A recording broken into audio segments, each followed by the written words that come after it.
Bonjour, je suis Julien de Soon Impact et je vais vous montrer comment créer un patch dans Qlux. Donc quand vous lancez votre Qlux, vous arrivez ici avec tous les emplacements de vide. Vous allez donc cliquer sur le bouton patch en haut à droite. Vous avez donc l'ensemble de votre patch qui va apparaître ici. Vous allez sur ajouter.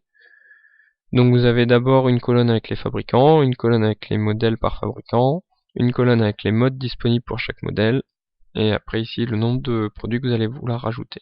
Donc par exemple si moi je veux ajouter un produit Epsilon Light, donc je clique d'abord dans la colonne fabricant, je tape les premières lettres de mon fabricant, et ça sélectionne automatiquement dans la colonne fabricant. Donc vu qu'il est sélectionné, j'ai les modèles disponibles pour ce fabricant, donc moi je veux rajouter Départ 64. La colonne mode, ici j'en ai pas, je vais vous faire voir après. Donc après vous pouvez sélectionner combien vous avez de modèles, enfin de projecteurs à ajouter. Donc moi je vais en ajouter 4. Je vais ajouter. Et voilà. Donc au niveau de l'adressage, vous voyez, ça s'est automatiquement incrémenté au fur et à mesure. Vous avez le nom, donc actuellement il s'appelle Feature 1. Si par exemple vous voulez le renommer, faites renommer. Voilà.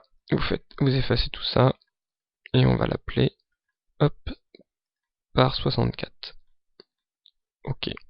Pour l'adressage, par exemple, si vous aviez voulu mettre vos 4 parts en adresse 100, donc vous sélectionnez le premier, vous appuyez sur CTRL sur le clavier, vous sélectionnez les autres, et vous allez dans adresse, et vous sélectionnez la première adresse que vous voulez. Donc moi je veux 100, voilà je mets 100. Donc pour saisir une adresse, vous pouvez faire comme j'ai fait avec les petites flèches, vous pouvez aussi taper au clavier, voilà comme ça, ou alors simplement en cliquant sur les petits deep switch, voilà, donc vous faites comme ça vous arrange. Le clavier c'est plus facile. Voilà, donc j'ai choisi la première adresse 100 et ça va automatiquement remettre les autres adresses à la suite. Donc voilà. Maintenant, si je veux ajouter autre chose, donc par exemple délire Martin, donc je clique dans la colonne fabricant, Martin, j'écris les premières lettres, hop, MA, et on va aller chercher Martin. Voilà, maintenant, pareil dans la colonne modèle, je peux faire le même système de recherche, donc je vais taper MA, donc je suis dans les Mac, je vais rajouter un Mac 250. Donc là, comme je vous disais, vous avez le mode de fonctionnement du projecteur. Donc les Mac 250 ont 4 modes de fonctionnement. Moi, je veux un mode avec 4 canaux. Voilà. Je choisis combien je veux en ajouter. J'en ajoute 2 et je fais ajouter. Et donc voilà. Donc là, ils se sont mis, comme tout à l'heure, je me suis mis à 100.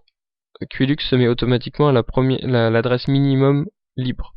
Donc c'est-à-dire que vu que l'adresse 1 n'était pas prise, ben, il a mis à 1. Donc voilà. Une fois que vous avez fait ça, donc vous pouvez aussi renommer. Voilà. Vous recliquez sur le bouton patch et vous retrouvez votre patch avec ici vous voyez le nom que j'ai donné tout à l'heure à mon projecteur par 64. Donc on va voir tout de suite comment on va créer des groupes à partir de là. Donc les groupes vont vous permettre de sélectionner plus rapidement tous vos projecteurs. Donc, bah là j'en ai pas beaucoup mais ça peut aider, ou alors contrôler le dimmer des groupes en les affectant directement sur les faders. Donc vous sélectionnez les éléments que vous voulez qui appartiennent à votre groupe, cliquez sur groupe, donc vous créez un groupe, vous allez sur ajouter, donc là il s'appelle groupe 1, donc si vous voulez, moi j'ai mis que départ dedans, donc je vais le renommer en l'appelant par, hop,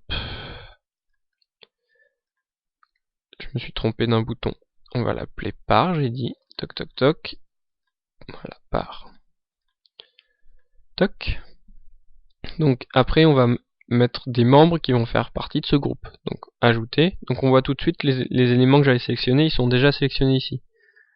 Donc après je clique ici et je les retrouve dans les membres. Donc vous pouvez, par exemple si j'avais sélectionné les projecteurs là et que j'avais voulu que les éléments pairs, il m'en aurait mis 1 sur 2, les éléments impairs, ou alors tous les éléments de la même famille. Donc en cliquant ici j'aurais eu directement tous mes parts.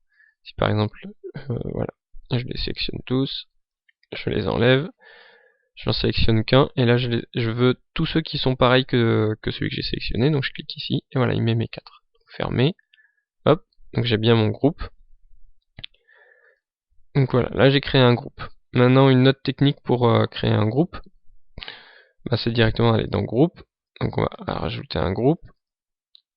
Attendez, je voulais le renommer mon groupe, donc renommer, donc celui-là, ça sera délire, vu que c'est mes Mac 250. J'ai encore raté la première lettre. Voilà, lire. Je sais pas écrire ce matin. Voilà. Enter. Voilà, donc mon groupe de lire. Ajouter. Et donc ici, simplement, je sélectionne ce que je veux. Voilà, celle-là. Celle-là. Fermer. Et donc, je reviens dans mon patch. Donc pour l'instant, il n'y a rien qu'à fermer, qu'à changer. Et donc mes groupes, je peux les assigner sur mes boutons, sur mes faders. Donc on va faire les deux. Je vais cliquer sur Play. Donc ici, on est sur les boutons. Bouton de lancement, c'est écrit là. Donc par exemple, je vais mettre mes lires sur les boutons. Donc je vais assigner un groupe. Donc mes lires, je les sélectionne. OK. Hop, je les ai ici. Je vais aller sur mes faders. Je sélectionne le premier aussi. Assigner. Donc un groupe. Cette fois, je me mets par. OK. Donc j'ai assigné mes groupes. Donc ici, le fader, on le voit ici. Donc maintenant, je reclique sur Play pour venir sur la fenêtre principale. Donc on va bien voir, quand je vais cliquer ici, je vais sélectionner toutes mes lires. Hop, voilà, toutes mes lires sont sélectionnées. Si je reclique, je les désélectionne. Si je clique ici, je sélectionne mes parts. Et je les désélectionne. Et maintenant, vu que je suis sur un fader, si je monte le fader, ça va monter le dimmer général de tout le groupe. Donc ça, c'est assez pratique. Et je vais vous faire voir une dernière petite fonction des groupes qu'on peut faire.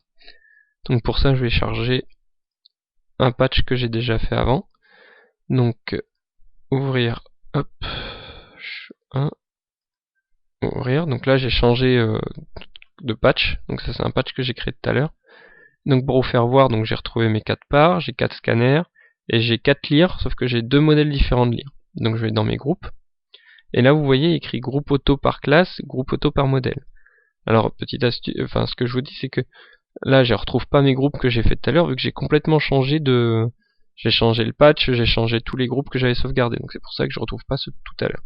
Donc si je fais groupe auto par classe, il va grouper en fonction si c'est des lires, si c'est des scanners, si c'est des parts. Donc je clique, et là automatiquement il me propose des groupes. Donc un groupe fait avec mes parts à LED, un groupe fait avec mes scanners, et un groupe fait avec mes 4 lires, même si elles n'ont pas le même modèle.